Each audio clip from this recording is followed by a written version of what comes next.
Hello everyone, my name's Oliver East and today I'm going to be talking to you about Watergate, a two-player only game from Capstone Games, where you are sort of reliving the Watergate scandal between Nixon and the press. I'll teach you how to play the game and then come back and give you my thoughts. So this is what Watergate is going to look like when you have set up each player, the press side of the board with their deck here, and the Nixon side on that side. The Nixon player is going to have pulled randomly 3 tiles from the bag and have put them face down. They're going to know what they are, but the press side does not. You have all of these potential people around the edge that are going to maybe come onto the board. And, well, you start the game with the press player drawing a hand of 5 cards. The Nixon player will draw a hand of 4 cards, and then you're ready to begin. On your turn, you are going to play one of the cards in your hand. Now, you can play them in any order, there's no particular way of doing it, and each comes with 2 sections. So if we are to look at this card here, you could use it for the event, or you could be using it as a for movement, in this case for blue, evidence, or either of the 2 tokens. The reason you're playing these cards is to actually move these tokens one way or the other, trying to get the initiative, so you are drawing the 5 cards, trying to get the momentum to fill up your tracks, and trying to use the evidence to start making routes that wiggle across the board. So let's say I have decided to play this card after all. Rather than as an event, I'm going to be playing it for a 4 blue.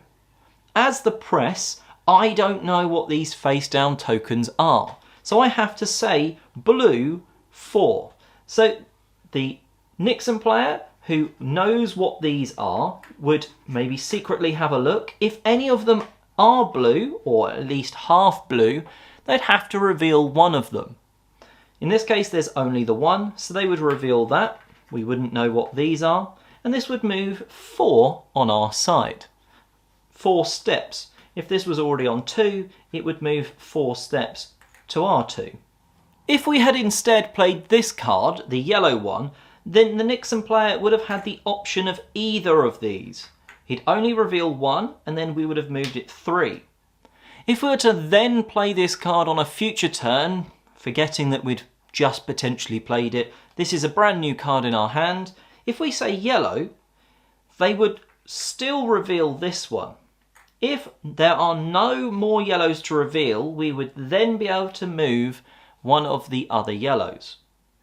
Of course, you could always use this to move a token instead. So maybe it's actually the Nixon player's turn and they play this card to move the momentum 3 spaces towards them. If at any point on your turn you actually manage to get one of the tokens to 5, you actually immediately get it. You don't need to wait till the end of the round, and it also cannot be affected by any future cards that round. So you'd be able to place this straight out onto the board, and we'll learn a little bit more about this in a minute. Playing cards as events often removes them from the game, but doesn't always. This card, for instance, would recruit James McCord as an informant. To do that, we would take his tile and actually place him onto his slot of the board. This card then being discarded from the game. At the end of the round, all of your played cards go into your discard pile, apart from the ones thrown out of the game, and then you see who's actually won the tokens. So for instance, in this case, the Nixon player won the momentum. If the initiative token is on either side, that person gets the initiative. If it's on 0, it is changed for the next round. So you always kind of need to get the initiative. At this stage, you actually return the initiative to 0 and add a new momentum token. That's before you do anything with the evidence, and there's a very important reason why. Some of these tokens actually have a symbol here, and if that is on your side, when you're placing this onto the board, it moves the initiative 1 step in your direction. Now, both players could have a 1 and then it goes back to 0, but it normally shifts slightly one way or another before the start of the next round. The neutral evidence is actually returned secretly to the bag. That could come out in a future round as it's randomly drawn. When placing evidence, the Nixon player is going to be putting them on the right colour, but face down, effectively blocking that space, that bit of the route. The press side will get to choose, in this case, blue or yellow, maybe coming out towards the yellow over here, trying to get down here to connect some evidence all the way from James McCord all the way to the Nixon administration. While momentum will win the game for Nixon if he manages to get 5 of them, it's still important to get them, not only to deny them from Nixon, but when you've placed 3, you actually start gaining additional benefits. In this case, for the third one, you draw an evidence token from the bag and pin it face up. This is brilliant, as it's actually managed to get this witness, this informant, linked back to Nixon. These are just helping them on their way to victory, and they're going to do that by managing to link up 2 informants of these witnesses back to the Nixon administration by placing these out. So, for instance, this would work as you've managed to link 2 witnesses. Of course, the Nixon administration will maybe have tried to block one of these spaces, and then you have to sort of try and gain tokens to work your way around. The game keeps on going with players drawing their certain number of cards at the round, pushing these tug of war back and forward for evidence tokens, for the chance to play cards to sort of make informants and try and slowly build these routes out across here while Nixon gets the momentum. I'm not going to go through all of the cards in the deck, but as examples, this person would allow you, if you remove it from the game, to draw an evidence token and just add it straight to the board. This one will move the initiative 2 steps towards you, the momentum token 1 step, and 2 face-up evidence tokens 1 step on the tracker. These are all quite important and powerful for the press. Nixon, on the other hand, has a plentiful amount of things, such as getting the support of John Dean here, stopping him being an informant, a witness against him. Bob here, this conspirator, would allow, without discarding the card, allow Nixon to move on the research track each evidence token 1 step. So, you know, if you're starting off with the 3 here, that's a lot of evidence that Nixon is now working with.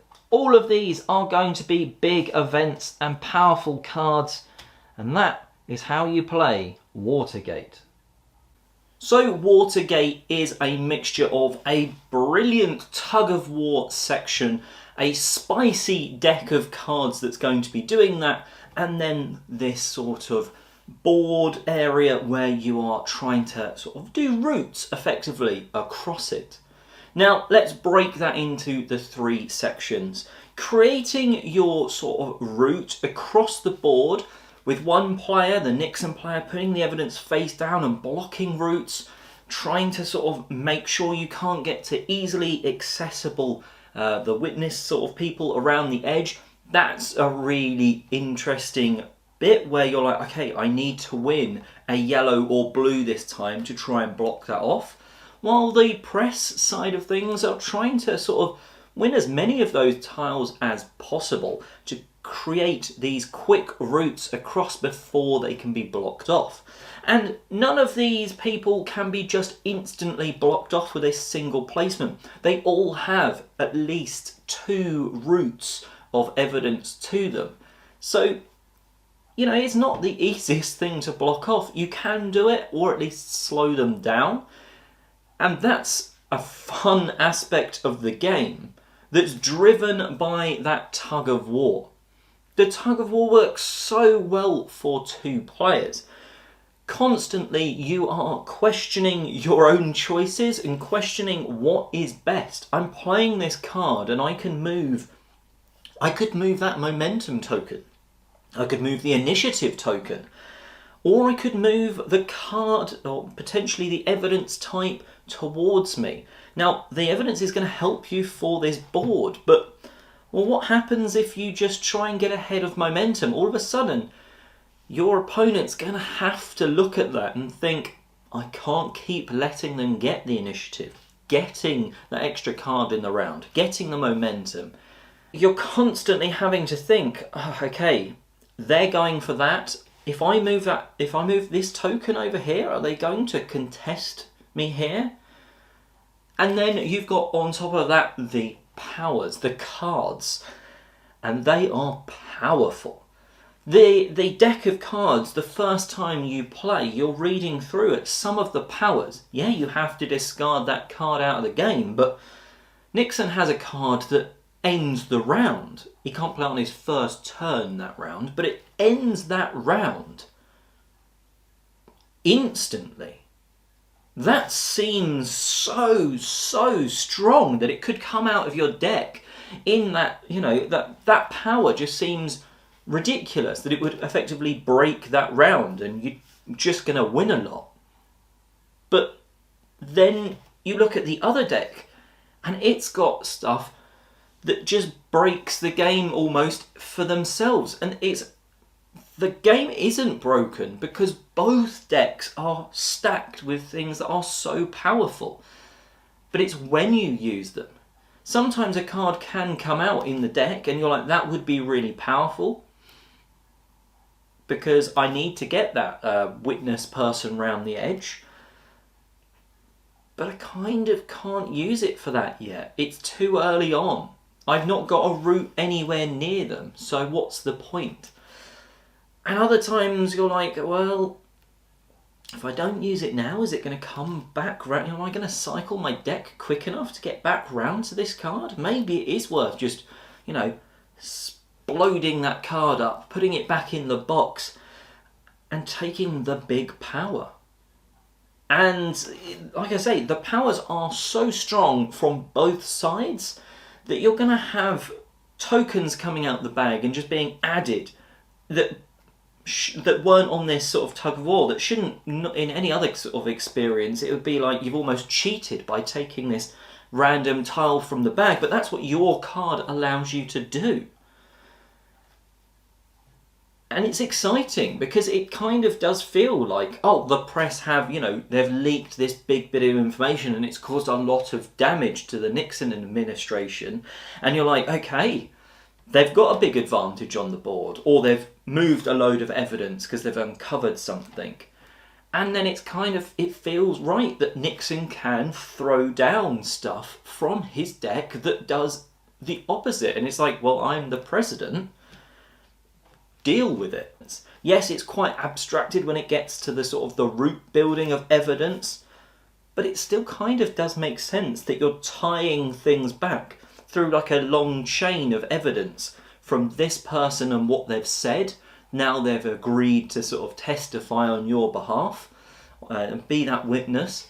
That evidence ties back then to the president, to Nixon and the administration. It kind of makes sense, even in an abstracted way. And even the tug of war, you could say that kind of makes some thematic sense, that maybe there's some evidence, someone tries to hush it up a little bit, but then something happens that means it does get to the press. And all in all, it works well. In fact, one of the best parts of that tug of war is that you can guarantee yourself a victory of something. It normally means you're giving up at least one other thing because you've spent a long time, or at least a couple of cards, getting something on your side and to your 5. But when you get something to your 5 and it's guaranteed to be yours, it can't be mucked around with by your opponent, that feels quite good. Especially when they then try and play a card, or they play a card on the next turn that would have massively impacted that token. Maybe you've reset it, or made it just jump straight to their side. That feels really good, because you're like, I've just got that bit of evidence, or that initiative just in time. All in all, it builds together. The evidence part, the tug of war, building the roots, the cards that are just super powerful, but because they're all super powerful, they kind of nicely balance out despite the sort of the randomness of coming out of the deck. It all builds together to be a phenomenal 2-player game, and it's going to keep hitting the table for me. It says 30 to 60 minutes on the box. I think we probably play it in less than that now, just because it's hit the table a lot. I don't think we've ever had it go up anywhere near as high as 60 minutes. We have then played it back to back, so it's kept us interested and involved for at least an hour when we've played 2 or 3 games of it. And wow, what a game. Absolutely brilliant, and I will give it 8 out of 10. A game that you want to play with 2 players is fantastic, with the tug of war, which seems like a very basic mechanism, but because there's multiple bits you're tugging, it just all works. Brilliant game, check it out. Even if you're not really a fan of the theme, I think the mechanics and the gameplay really do sell this game. But anyway, that is Watergate. If you do check the game out, let us know what you think of it in the comments section below. And until next time, check out other news and reviews and such on the Dice Tower.